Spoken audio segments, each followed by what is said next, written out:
পশ্চিম Asia যুদ্ধের উত্তাপ ক্রমেই বাড়ছে। সাম্প্রতিক কয়েকদিনের মধ্যে বা বেশ কয়েকদিনের মধ্যে সংঘাতের সবচেয়ে উল্লেখযোগ্য ঘটনা হচ্ছে তুরস্কের আকাশসীমা, যেখানে ইরানের একটি ব্যালিস্টিক মিসাইল ধ্বংস করা হয়েছে। তুরস্কের প্রতিরক্ষা মন্ত্রণালয় জানিয়েছে, পূর্ব ভূমধ্যসাগরের ন্যাটোর এয়ার এবং মিসাইল ডিফেন্স সিস্টেমের মাধ্যমে মিসাইলটি ধ্বংস করা হয়েছিল। এই হামলার আগে মিসাইলটি ইরাক ও সিরিয়ার আকাশসীমা অতিক্রম করেছিল। একটি প্রতিবেদনে বলা হয়েছে কোনো ক্ষয়ক্ষতি হয়নি এবং এটি ইঙ্গিত দেয় যে তুরস্কের সুনিপুণ প্রতিরক্ষা ব্যবস্থা কার্যকরভাবে সেটা সফল করা হয়েছে। তবে এই ঘটনা সামরিক ও কূটনৈতিক উত্তেজনাকে আরও কিছুটা বাড়িয়ে দিয়েছে, যেহেতু পশ্চিম এশিয়ার পরিস্থিতি ক্রমেই অস্থিতিশীল hocce। এ বিষয়ে তুরস্কের রাষ্ট্রপতি এরদোয়ান ঠিক কি বলছেন শোনাবো আপনাদের। Bu sabahki olayda olduğu gibi NATO müttefiklerimizle yakın istişare içinde her türlü önlemi alıyoruz ve anında gerekli müdahalede bulunuyoruz. Bir daha benzer hadiselerin yaşanmaması için de uyarılarımızı en net biçimde yapıyoruz. Iran তুরস্কের ওপর missile attack করেছে, আমরা এর যোগ্য জবাব দেব। শনিবার থেকে শুরু হওয়ার সামরিক সংঘাত এখনো পর্যন্ত কোনো থামার লক্ষণ নেই।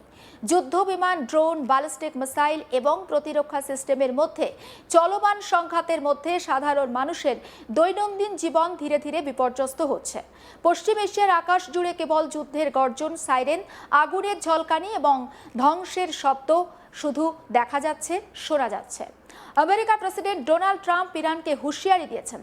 তিনি বলছেন, শেষ পর্যন্ত আমরা তাদের প্রতিহত করব, যা ইঙ্গিত দেয় যে আমেরিকা এই সংঘাতে সরাসরি জড়িত রয়েছে।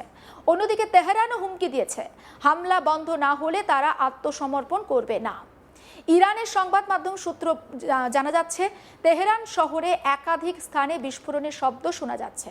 ইসরায়েলি সেনা তারা দাবি করছে, ইরানের বিভিন্ন লঞ্চ সাইট, ব্যালিস্টিক মিসাইল উৎক্ষেপণ কেন্দ্র, প্রতিরক্ষা ব্যবস্থা এবং অন্যান্য গুরুত্বপূর্ণ স্থাপনা লক্ষ্য করে আরও জোরালো এয়ার স্ট্রাইক চালানো হয়েছে। এছাড়াও আমেরিকা প্রশাসন জানিয়েছে যে ইরানের সেরা সাবমেরিনগুলোকে ধ্বংস করা হয়েছে, যা ইঙ্গিত দেয় যে ইরানকে সমুদ্র পথে শক্তভাবে চাপ দেওয়া হচ্ছে।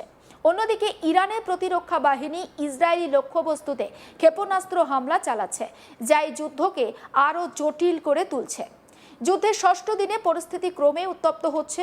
যদিও আমেরিকা ও ইসরায়েল আক্রমণে এগিয়ে রয়েছে, তবুও ইরান তাদের প্রতিহত করার চেষ্টা চালিয়ে যাচ্ছে। বুধবার ইরানের একাধিক স্থানে ইসরায়েলি বিমান হামলা চালায়।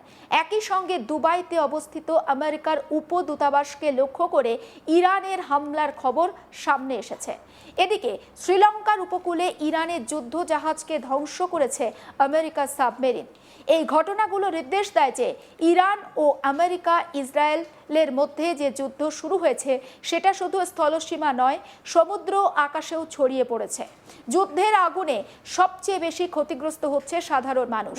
ইরানে একটি স্কুলে হামলার ফলে 175 জন পড়ুয়া নিহত হয়েছেন। দেশ জুড়ে শোক ও ক্ষোভে রাস্তায় মানুষ নেমে এসেছে। মৃতদের স্মরণে কান্নার ঝড় উঠেছে, যা পুরো জাতিকে গ্রাস করেছে। তেহরান শহর যুদ্ধ বিমানের আক্রমণ বা তেহরান শহরে যুদ্ধ বিমানের আক্রমণ, মিসাইল এবং ড্রোনের বিস্ফোরণে বারবার কেঁপে উঠছে তেহরান। তবে তাতে ইরানের প্রতিরক্ষা বাহিনী হাল ছাড়ছে না। কখনো ইসরায়েলকে, কখনো আবার মধ্যপ্রাচ্যের বিভিন্ন দেশে আমেরিকার সৈন্যঘাঁটি, উপদূতাবাসকে লক্ষ্য করে তারা হামলা চালাচ্ছে। মধ্যপ্রাচ্যের এই উত্তেজনার কারণে আন্তর্জাতিক সম্প্রদায়ও উদ্বিগ্ন।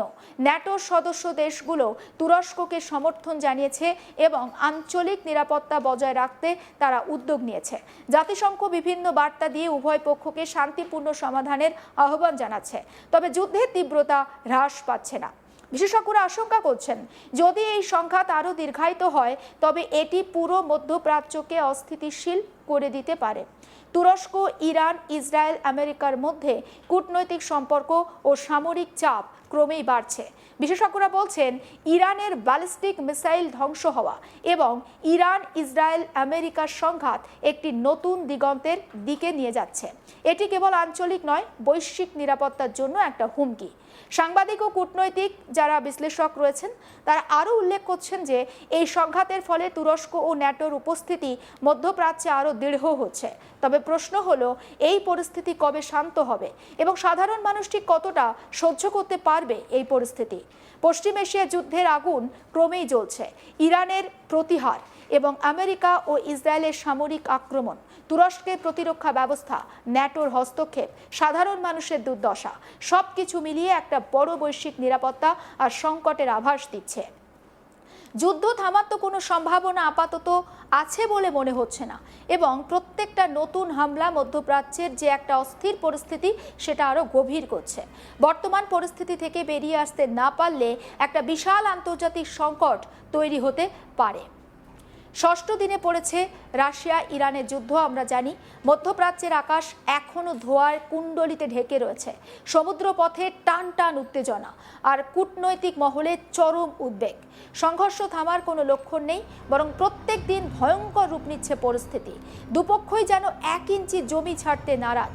পাল্টা হামলা এবং সেই হামলাতে বিস্তৃত হচ্ছে সংঘাতের মানচিত্র। আমরা বিভিন্ন সময়ে বিভিন্ন হামলার খবর আপনাদের সামনে তুলে ধরছি। প্রথমে এবার নজর রাখবো যে আমেরিকার অভিযানের কথায়। ইউনাইটেড স্টেটস সেন্ট্রাল কমান্ডের তরফে জানানো হয়েছে, অপারেশন এপিক ফিউরি শুরু হওয়ার পর থেকে ইরানে প্রায় 2000 লক্ষ্যবস্তুতে হামলা চালানো হয়েছে। আমেরিকান নৌ এবং বিমান বাহিনীর সম্মিলিত এই অভিযানে ধ্বংস হয়েছে ইরানি নৌসেনার 17টি যুদ্ধজাহাজ, যার মধ্যে রয়েছে একটা সাবমেরিনও। আমেরিকার দাবি, এই হামলায় ইরানের সামরিক যে অবকাঠামো সেটা ভেঙে পড়েছে। আমেরিকা সেন্ট্রাল কমান্ডের শীর্ষ আধিকারিক ব্র্যান্ড কুপার একটি ভিডিও বার্তা দিয়েছেন।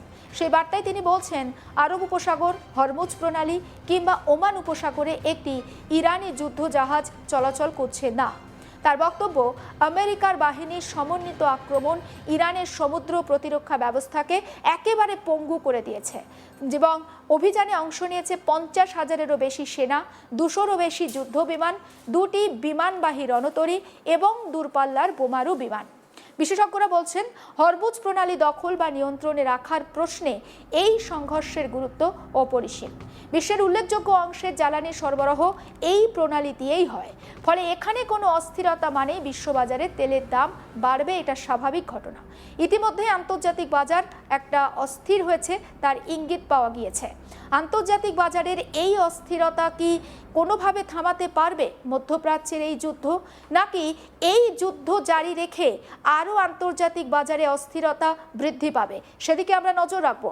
আর আপডেটের জন্য আপনাকে নজর রাখতে হবে আমেরিকার সেনা আধিকারিকরা যারা দাবি করছেন যে এই অস্থিরতা কোনোভাবেই থামানো সম্ভব নয়, কারণ ইরানের প্রতিরক্ষা ব্যবস্থা মারাত্মক ধাক্কা খেয়েছে। তাই ইরান প্রতিশোধ নেবেই এবং সেই প্রতিশোধ ঠিক কতটা মারাত্মক হবে নজর থাকবে আপনাদের।